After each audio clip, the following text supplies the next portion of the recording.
I didn't really expect it to ever make any real money, but I did think it would make me happy. But it doesn't. So, in looking at the buildings and stuff, I thought, well, I could kind of phase out the retail end a little bit and go like exclusively into reptiles, which is what I like.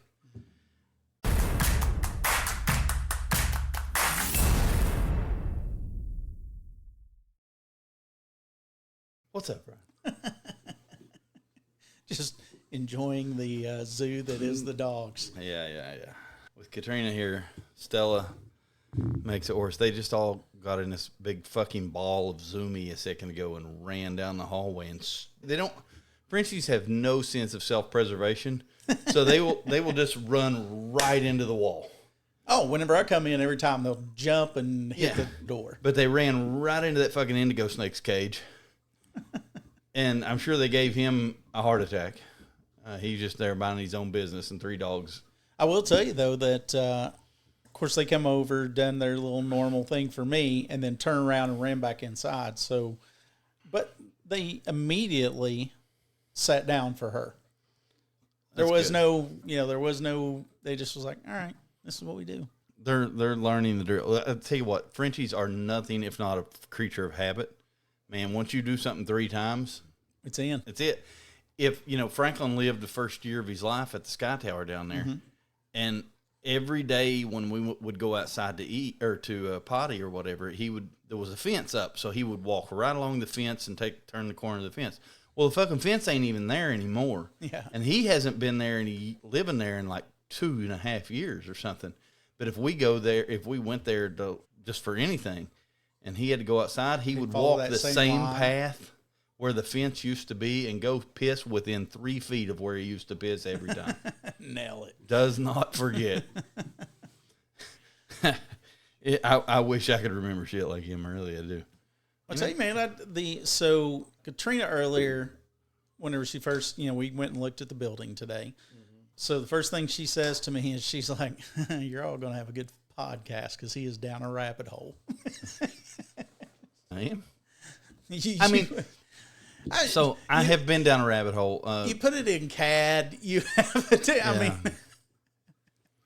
Yeah. So let's play catch up here. Yep. So a couple of weeks ago, we were just shooting the shit, and this is all Ryan's fault. We were just shooting the shit about the snakes and stuff, and I really don't know how it started. How I even got. Did you send me a link to a property or something? No, I was shocked because you had said that after the last building, going to shut her down for probably a couple of years, get things kind of lined out. And then I got you. I don't know how it started. Buildings. I don't know how it happened. I don't know how it started, but we started. I started. Well, I know how it happened. So how it happened was you brought in 8, 10 big ass snakes, which took over another room, and then. Literally right now, every room in my house except this room, which has fish in it, but except this room and my personal bedroom have fucking animals in them, have snakes in them, lizards, some bullshit. Every fucking room of the house. And I did it to myself, but it's consuming me. And to clarify for listeners, we're not talking about you have a snake in each room or a lizard. No. It is floor to ceiling, every wall.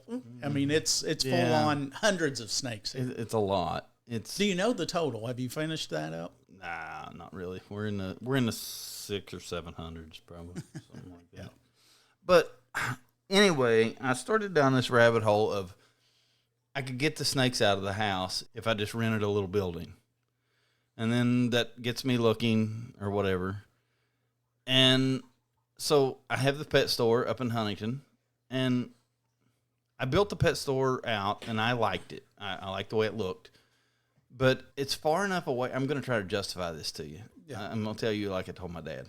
I agree with you, though. I know, but it's still stupidity at its best. I have the pet store up there. The pet store it's not what I wanted it to be. And that's just a function of I'm not up there enough, and it's a little far away, and it doesn't make me happy. I spent money building that place out and thought it'd make me happy. I didn't really expect it to ever make any real money, but I did think it would make me happy. But it doesn't. So, in looking at the buildings and stuff, I thought, well, I could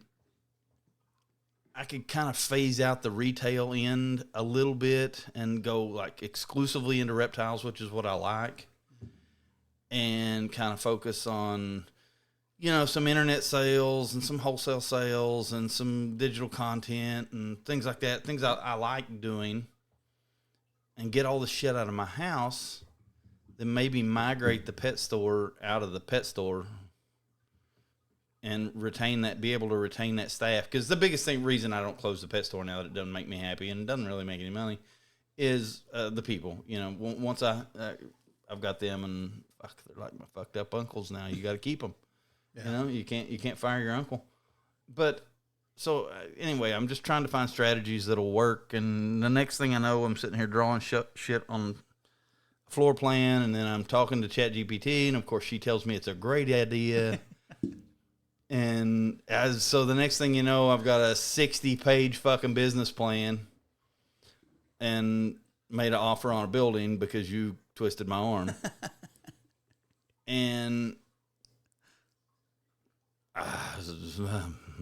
here we are. Anyway, so I've got the building drawn in AutoCAD, and I've got a nice business plan. And right now we're kind of going back and forth contractually on whether or not they're going to sell me this building or not. And it's one of those things where it'll be really cool if they do, but it terrifies me to think that we're going to make a deal for another building. The good thing is, though, this building is like pretty much turnkey. Oh, this building's nice. It's a great building. It's pretty much ready to go. This will be the first building I've ever bought that I didn't have to spend more money remodeling than I paid for the building. And that'll be really nice. And I'll get all the fucking critters out of my house. And I will tell you, at least from my perspective, and I mean, who knows, but the idea is cool. Will the execution and will it pan out to where it makes money? From my experience watching you, somehow, some way, it's worst case scenario, it's going to break even. I will will it into existence. Yes. whether. But I think it's a cool idea, and if it gets executed, I think it's something that's going to be very unique for the area, and honestly, outside of the area. To me, this is something that I could very much see people coming in for maybe the racetrack or something to that effect, and then see what. There's that. Yeah. Let me drive 10 minutes and see that. That's kind of cool. If nothing else, we'll make goofy videos. Yeah. So, yeah, we'll have fun. There's an apartment up there that I think my son's going to rent off of me, so that'll cover some of the payment. Hopefully, Jackson, if you're listening, you're going to rent this apartment off of me. And we're going to rent the parking lot out. And it's big plans. Whether they come true or not, who knows? It's like and also it's a really good time of year for me. Like January, February, March are like the months of the year. I don't really do anything. So it's kind of perfect to kind of get it really set up the way you want and be able to be engaged, right? Did you catch the irony in that at all? Okay, yeah. Okay, very Yeah. good. Let's make sure. Yeah. And I'm not sure. Actually, I don't even know if that's irony. It's just it's just a fucking lie. January, February, March are my busiest months of the year. And here I am trying to buy a goddamn building. Anyway. What have you been doing besides trying to talk me into buying a building? I love the distortion on here that like I twisted your arm. Yeah. Don't encourage me, right? Yeah. No, the funny thing is there's definitely been a couple different nights after I read your business plan that I went through this rabbit hole in my head after everybody's asleep going, oh, I really like that. Oh, you can incorporate this. Ooh, this. It's a cool idea. Well, I'm not sure I told you, but I'm on version 3 or 3.1 of the business plan right now. And the lady at the bank can't keep up. I sent her version 1, I sent her version 2, I sent her version 3, and I sent her another one after that I didn't quite call version 4. But she already said yes. This is an evolving plan. Yeah, I know. And the other thing is the loan on the building won't even be tied to the business plan. I just want to. Yeah, I want you to know. I just want fucking validation.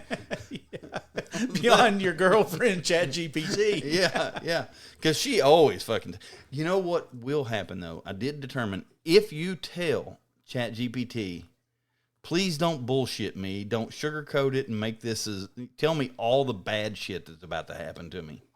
She'll do that. She'll do that too. Yep. That's what I'm saying. You got to prime it. I don't know why I think she's a she, but I do. Anyway, I'm not like Randy Marsh. I don't do it like literally by voice, but I do find myself in long-winded chats with her at 2 a.m. I think it's funny. I think it's how you end up talking to it or what you're kind of, because the funny thing is, I don't even know if I told you this, but my son, Trent, he uses ChatGPT a lot with college and stuff like that to kind of get some framework or do different things. Or just ask it live questions because he's real big into health. And his will go, bruh, that's awesome, bruh. That's how they talk to each other. He's like, bro, will you do that? He's like, yeah, bro, I got you, man. So it has learned to basically talk to him like he's a 20-year-old, yacht boy or something. Damn it. Mine's not that good. It did, and it had to have learned this from me. I corrected some financials in the business plan the other day, and I asked it to tell me what this did for me. And it literally said to me, this will make some of your shit triggers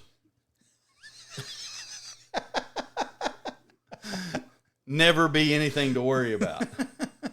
That's got to be like heaven, right? Yeah. Take all my shit triggers out. Yeah.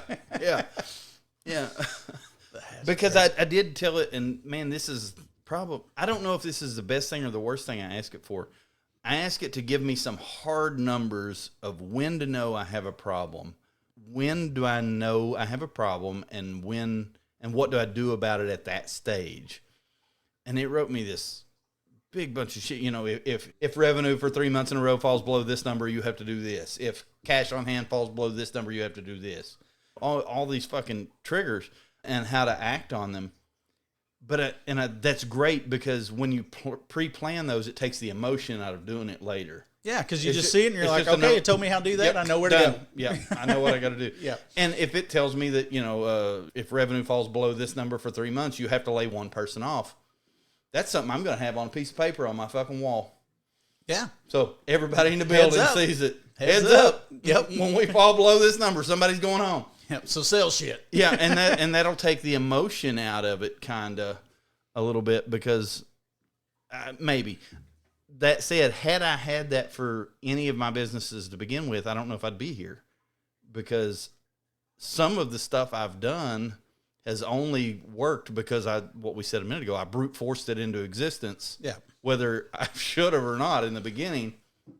So I don't know, had I had a list of escape triggers or whatever to begin with, I don't know if I'd be here.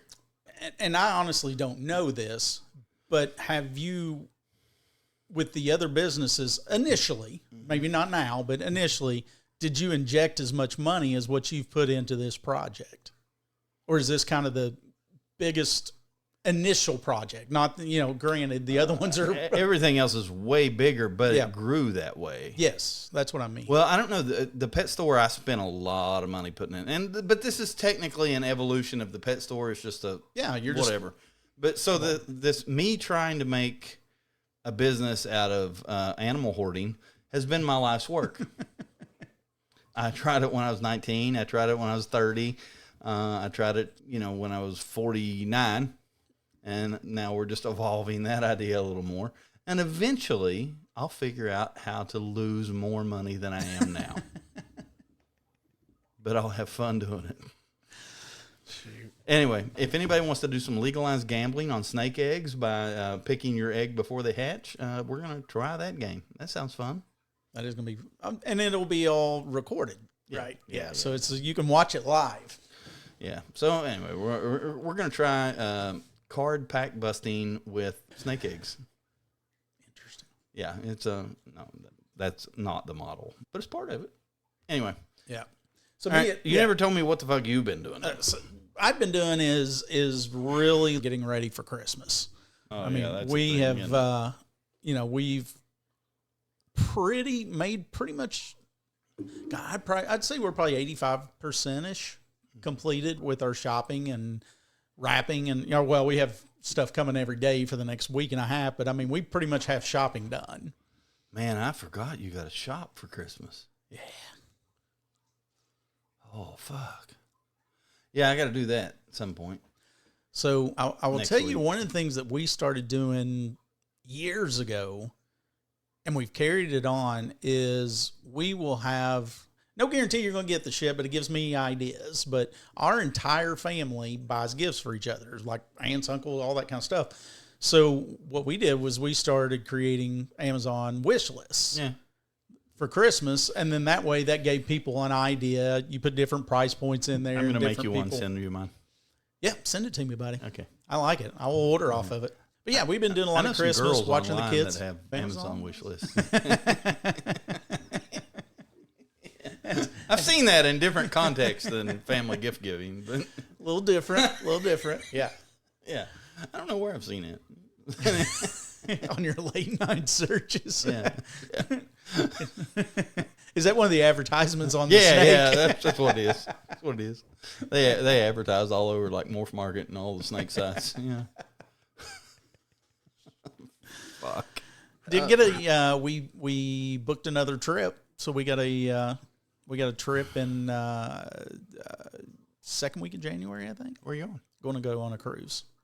Going to Dominican and the Caribbean. I might really like that, but I really think that'd be my worst nightmare, to be trapped on a fucking boat.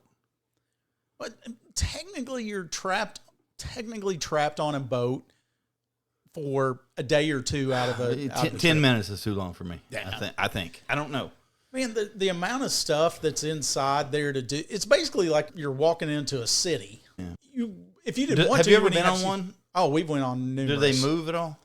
Can you tell you're on the water? They don't bother me at all. Yeah, but like do they move at all? A little bit. Dixie takes like a motion sickness. Yeah, I would throw up. Did I ever tell you about going whale watching and feeding the fish? Yeah. Okay, I thought I did. Yeah, me and the water just don't. Yeah. Nope. We love it. I don't even want to be on a still lake on a boat. To me, the best thing about that is the food's fantastic. So you want a good steak, you'll get a good steak. Yeah. But the other thing is that you literally you pay, get on the boat, and you're done.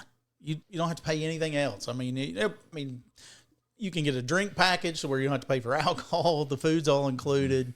I mean, we just really enjoy it. But it was basically I was back maybe 8 to 10 days from the trip to Costa Rica, and I'm like, I need to book something. They sell weed on those boats? No. It's international waters. Yeah, no. They'll do. I mean, not that I know anybody that buy it, but no, I think that because of I think they're governed by the law, probably the laws of the port of wherever the port of, and like gambling, they can't open the casinos until we hit. I think you're 40 miles out until you hit the international waters, and they're like, oh, casinos are open. Yeah, I think it's like 40 miles out or something like that. Yeah. Huh. So you're going out of town again. Yeah, we're gonna have to bank a few recordings. We keep saying that, but we never do it. Yep. I don't even know if I've uploaded last week's. Did I? I don't think so. Did you send it to them? I do keep asking you. Yeah. You've got a lot of irons in the fire. You tend to be the one the hardest to get an additional day on the books with. I like that you sent me a text today. I sent you a text that said, "Hey, can we get back in that building?" And I said, "I just need a half hour's warning." And you sent me a text later that said, "Hey, I can get in there," and then I didn't reply. Yeah.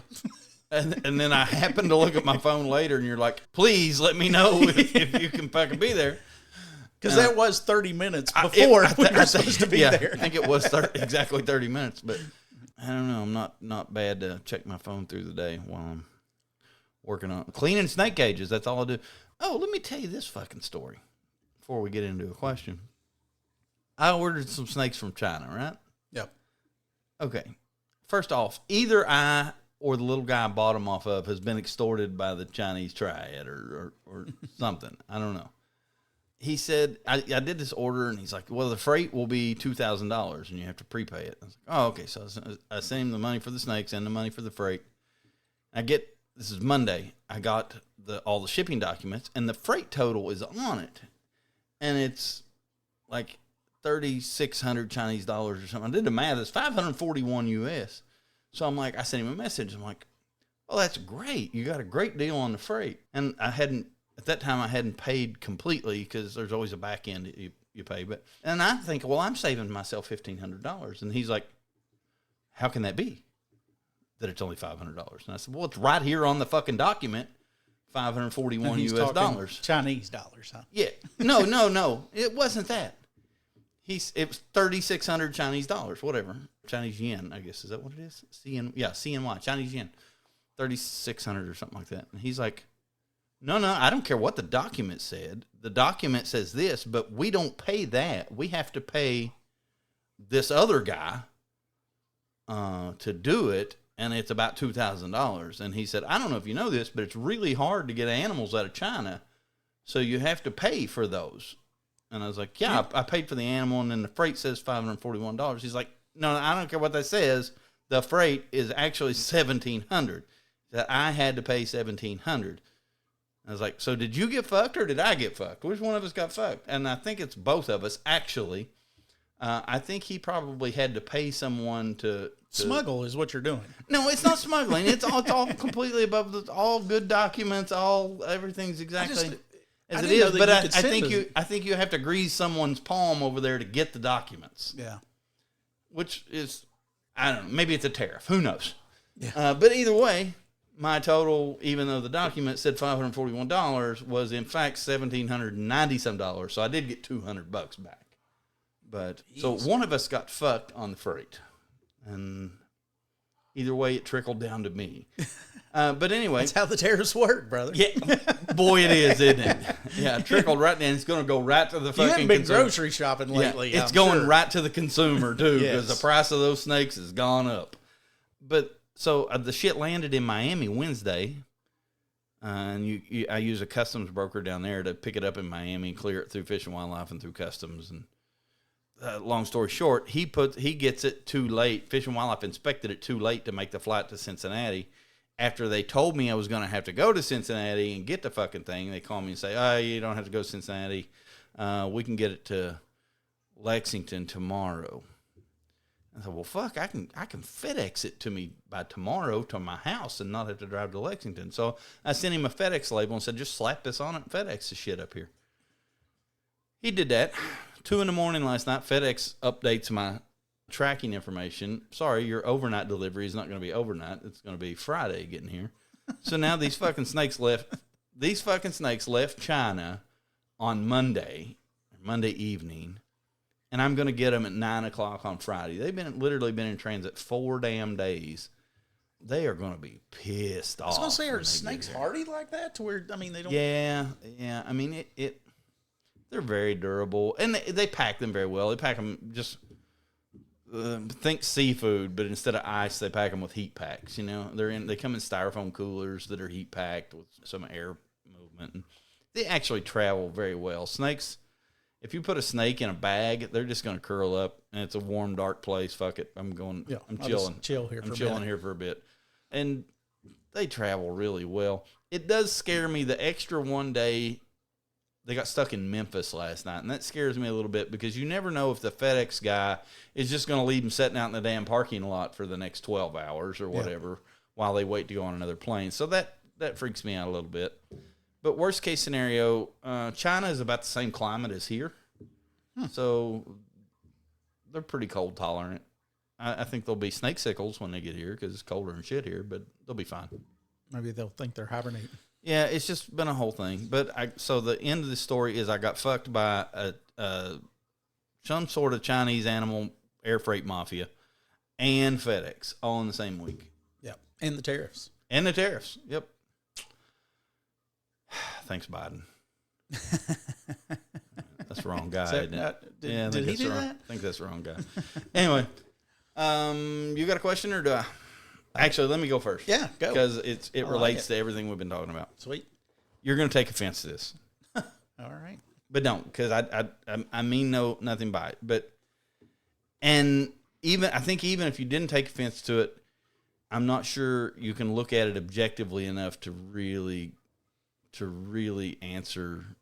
You might need to think about this for a day or two. Is it a realtor's job? How did I write? I wrote this down the other day.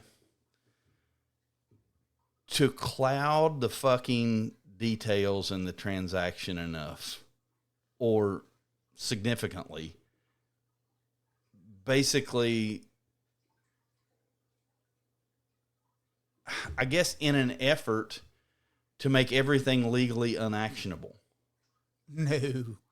I can answer that really quick. No, because I mean that's the way it seems in every deal I'm in. Because like you and I were talking earlier, I bought a house one time and the old guy was just sitting there and he's like, "I don't open book, ask me whatever the fuck you want." And I didn't say this to you earlier, but there was an Andy Griffith episode. I don't know if you ever saw this. I wasn't a big Andy fan, but I watched it. Where Barney Fife became a realtor. All right. He wanted to get out of being a law enforcement officer, and he decided to become a real estate agent. And the moral of this story starts out with Opie selling a bicycle to a friend of his for $10 or $5 or something. And Opie goes and he's proud of it. And he says, "Paul, I sold that old bicycle for $5 or whatever." And Andy said, "Now, son, you know that bicycle, the tire goes flat and the chain falls off. Why would you sell that to a boy for $10 or whatever?" And Andy made Opie go give the boys money back and get the bike back. That was the beginning of the episode. Well, then Barney becomes a realtor, and Andy convinces Andy to sell his house. So they bring somebody over to look at the house, and they're showing him the house and saying, "Oh, it's so, it's so nice and so pretty. Look around." And Opie walks up and he's like, "But Paul, the kitchen cabinet squeaks and the pipes rattle and the floorboards creak, and you know all this. Why aren't you saying all this?" And anyway, it becomes this big moral dilemma about what the fuck are we all doing here. And in the end, everybody stays in their house and everything's fine in Mayberry. Yep. But boiling that all down, it becomes especially with you as my agent and then the buyer with an agent, it becomes an almost impossibility to get straight answers on anything, because I ask you, and again, you've got to try to remove yourself from this, but I ask you a question. Okay, why is that wall blue? You ask the other realtor, why is that wall blue? The realtor asks the other guy. And then there's this well thought out 60 character answer. The wall was blue because one time a fucking bird shit on it and blew. Anyway, but there's never any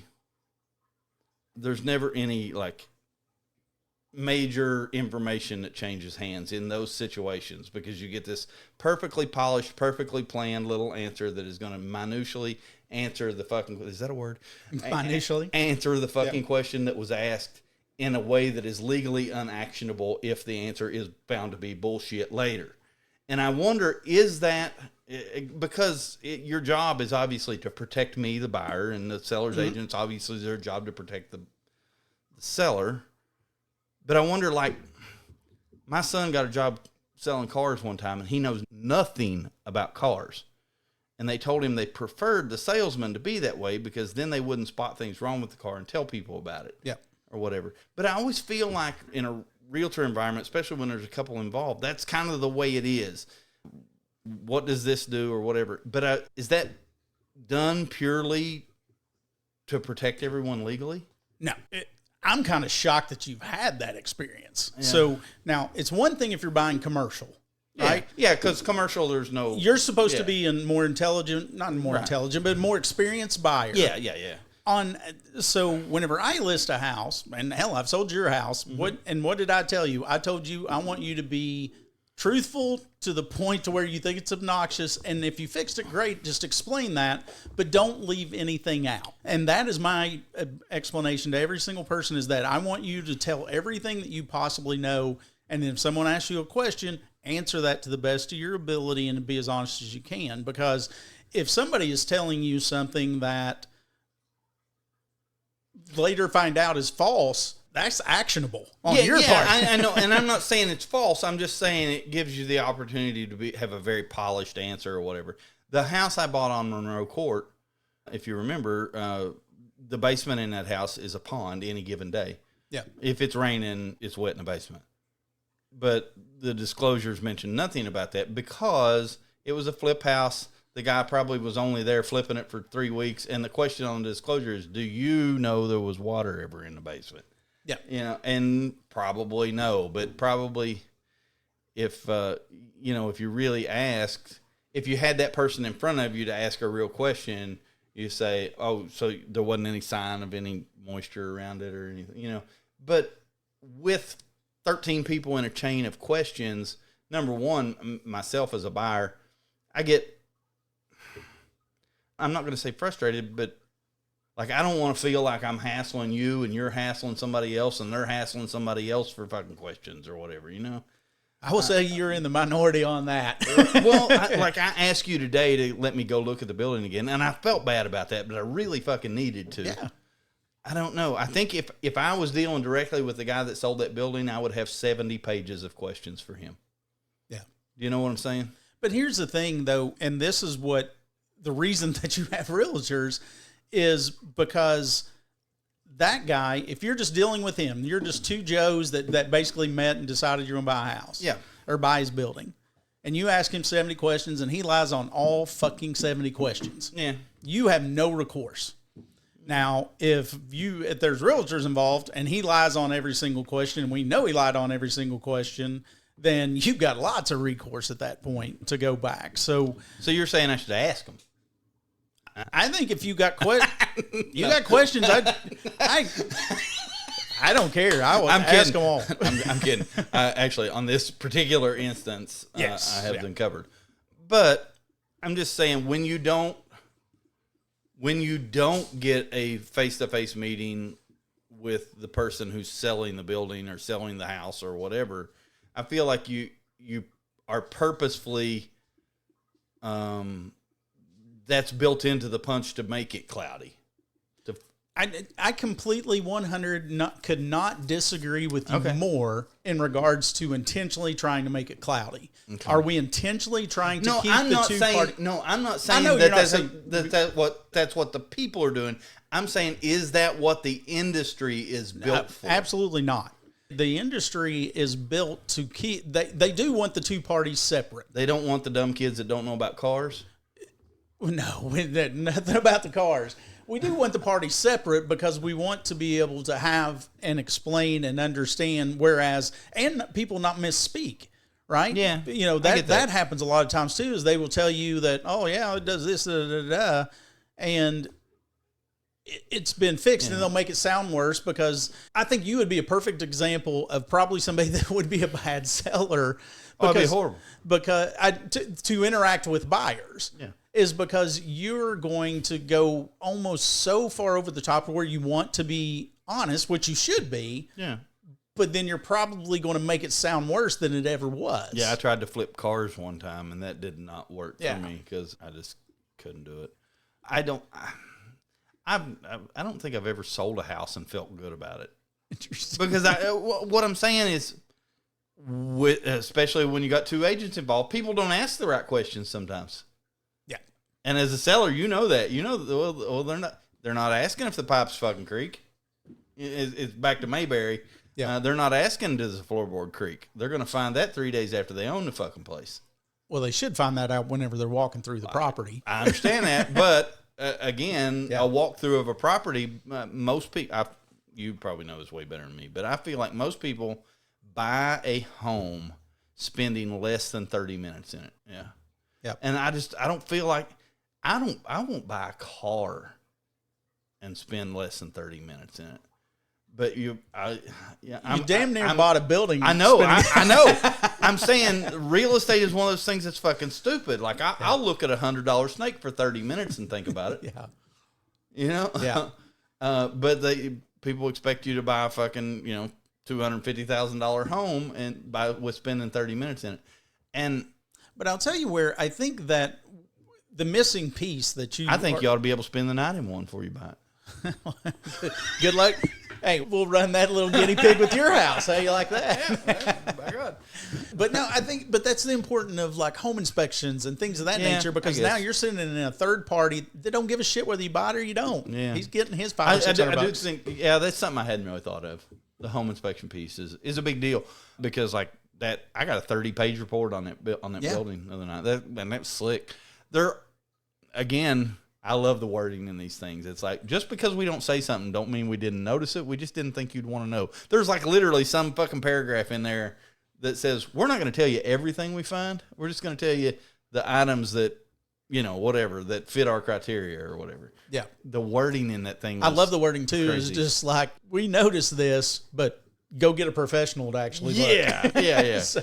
Yeah. There's fucking water running from the ceiling down to the floor. It looks like Niagara Falls, but we're not plumbers. That might be the way it's supposed to be. But that's the intention of that. And that's the reason you're only paying them $500 or $600 or $1,000 or whatever it is, appropriate, is because they're going to tell you all the things that are wrong. And if you need additional information, then that's where I take my clients and go, okay, or like we did in this situation, it's like, you know what? The heating and air is showing a little bit of weakness.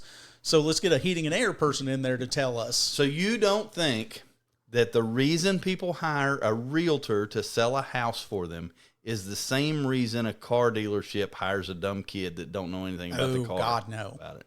No, because I will tell you the amount of people that have come to me that said, we tried to sell a house on our own. Fuck that. Oh, well, yeah. I'll pay you whatever you want. It's the same thing. I mean, the car dealer hires the dumb kids because they don't want to deal with the idiots. Yeah. It's the same thing there, sort of.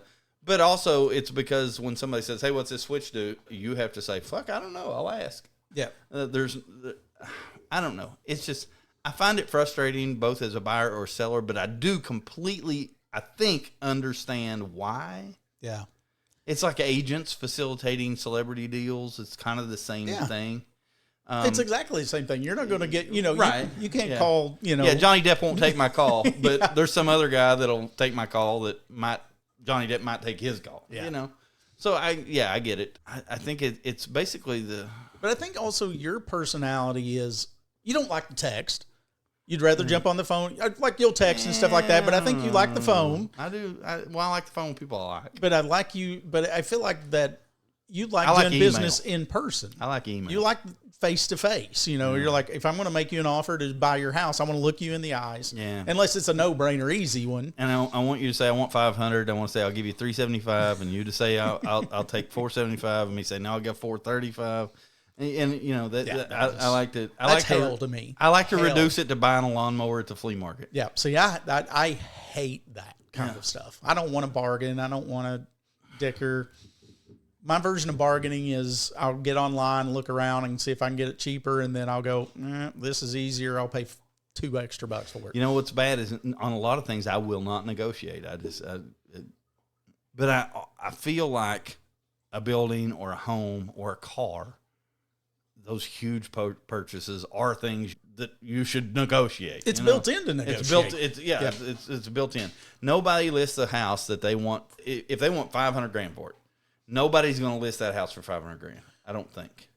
Maybe in today's market. Depends on the market. Yeah. Maybe in today's market. But in 10, 15 years ago's market, no, you were listing that house for $6. And 10 to 15 years from now, it may flip back that. So I think it is always dependent on the location. Are we still locally in the housing market? Are we still where what you consider hot? Is it still? I think we've kind of pivoted into. I think it's a fairly balanced market right now. Is inventory good in Ashland? Inventory's never good. Yeah. I mean, but it is better. Okay. So. I have luckily had multiple houses to show different buyers that I'm working with right now. Now, they haven't liked them, but, we went from, if someone had a 250, 300 range, I used to go, there's your option. You like it? Yeah. You like it? Yeah. What do you think about this one? There ain't a no. Yeah. You want a fucking house or no? But we're getting now to where we at least may have 3 or 4 options or something to that effect. And there's stuff coming on. I feel like that's getting a little bit better, definitely better than it was, a year and a half ago. But it's just a funky market, and God, we're. Jackson, our friend Jackson, our mutual friend Jackson, was telling me one time, not my son Jackson, was telling me one time that in Prestonsburg, Kentucky, that any given time there might be one house on the market. Like in Prestonsburg proper, like in downtown. But I mean, downtown there may be 150 houses. Yeah, it was hard to find a home for sale. If you're wanting in downtown Prestonsburg, that may be the case, but you probably only have 30 or 40 houses. So, No, Pressburg typically has a pretty But decent prices amount of are land. still going up. We talked about this a little bit earlier. Yeah. I guess that's crazy to me. They're not continuing to crazy climb, and people are getting heat checked. Yeah. Because what we are seeing a lot, matter of fact, People overpricing. yeah, that you have I would never do that. either sellers or agents or somebody has not realized that we're not 2 years ago. Yeah. So, But at the same time, we just had this conversation. This house that you sold for me, I bought for $260 in 2015. I sold for $340 in 2019, I think. And we think it's probably a $450,000 house now, right? and that was 19, right? Yeah, it was 19. So you got your boost from whenever we went through COVID. Yeah, yeah. You know, so that's I what I'm saying. You sold it right before the big boom. Yeah.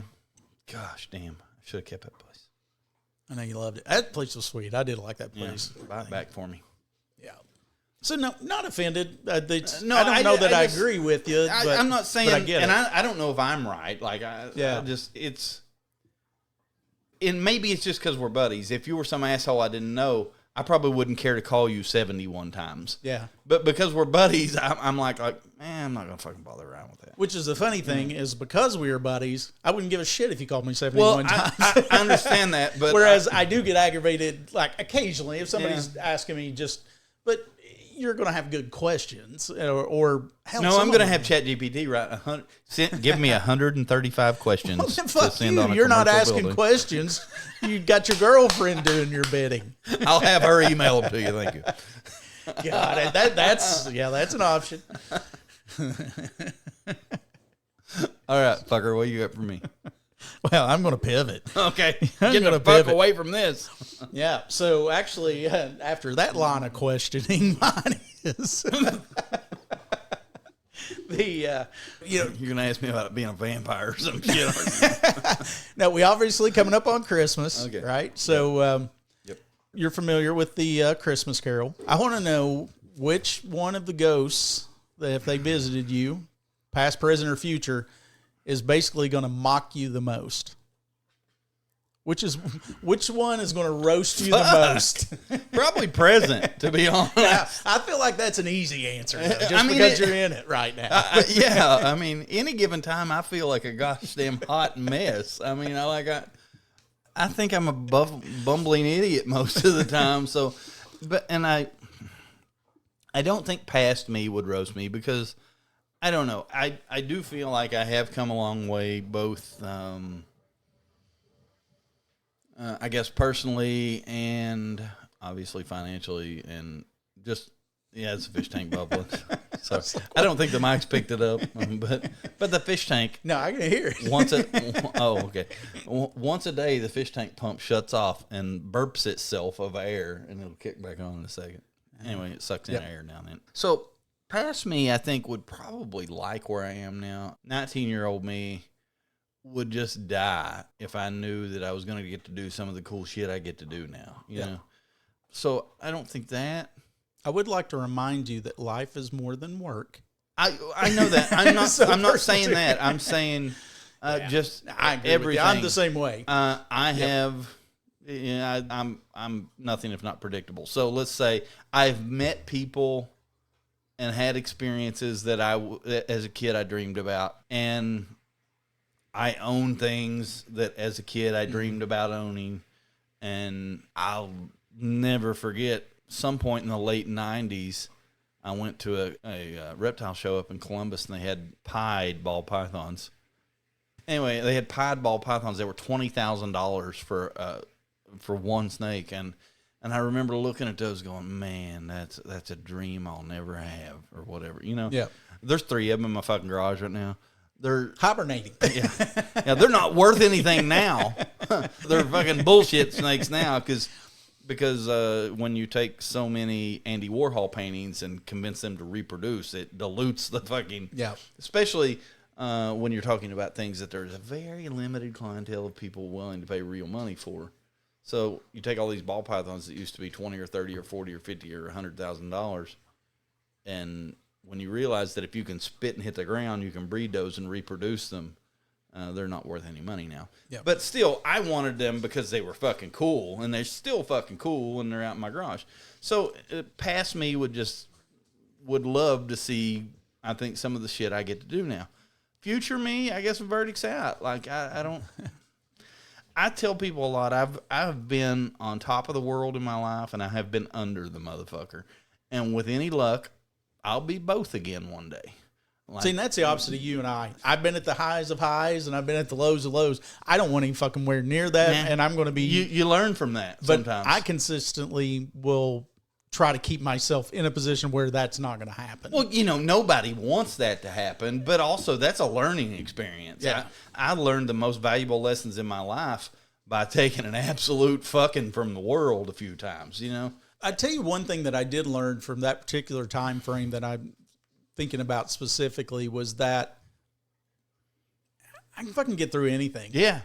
Yeah. And sometimes it may be longer than other times, but guy I used to work with. I'm going to come through the other side, and I'm probably going to be better on the other side and probably be just better financially and everything. Yeah. But guy I used to work with used to say, "This too shall pass." Yeah.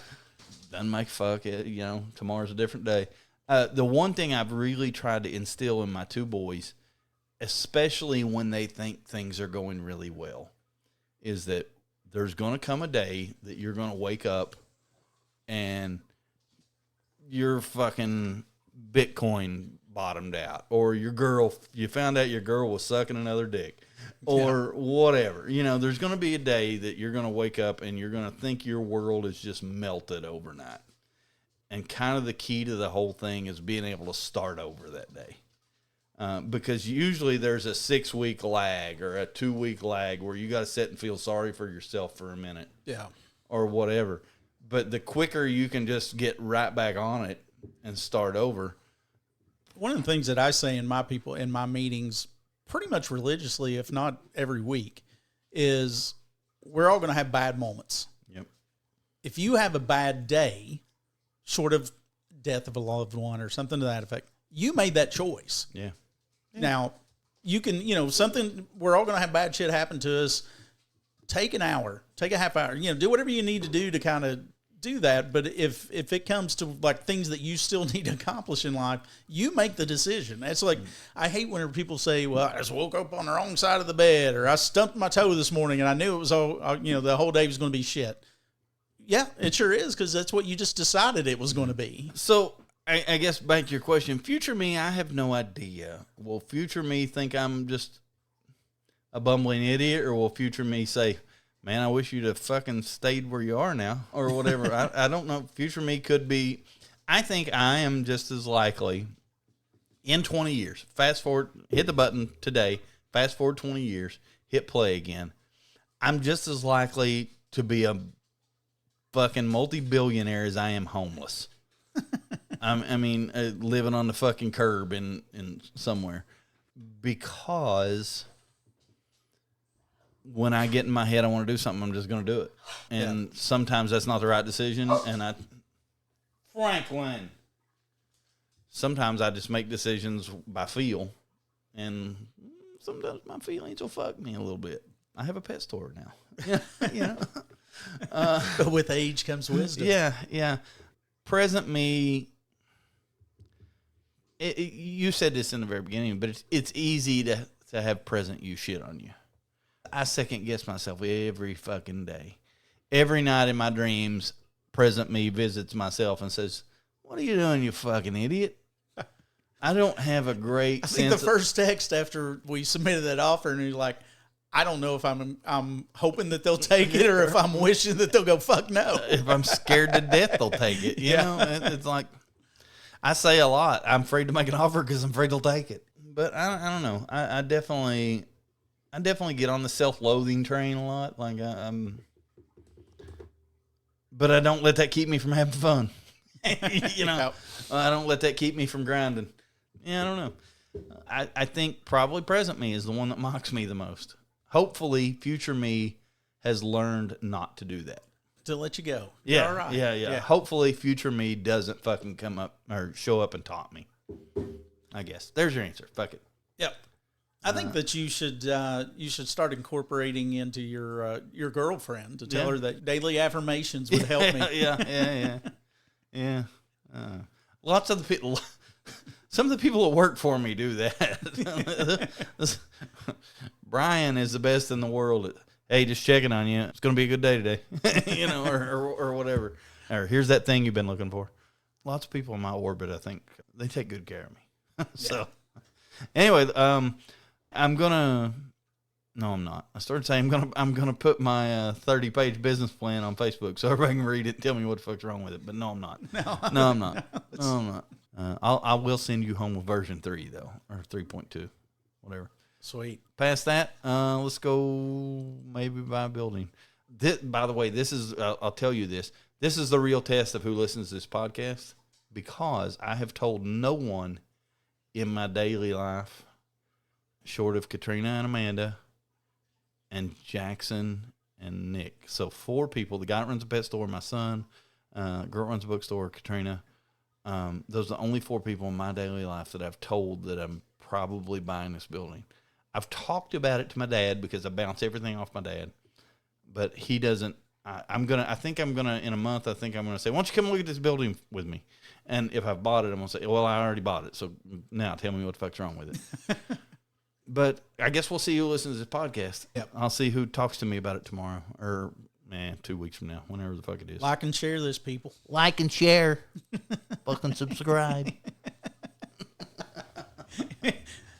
And just like that, another episode of 2 Guys, 2 Questions is in the books. We laughed. We learned. Well, we mostly just laughed. Yeah, and if you made it this far, congratulations. You now have random knowledge you never asked for. You're welcome.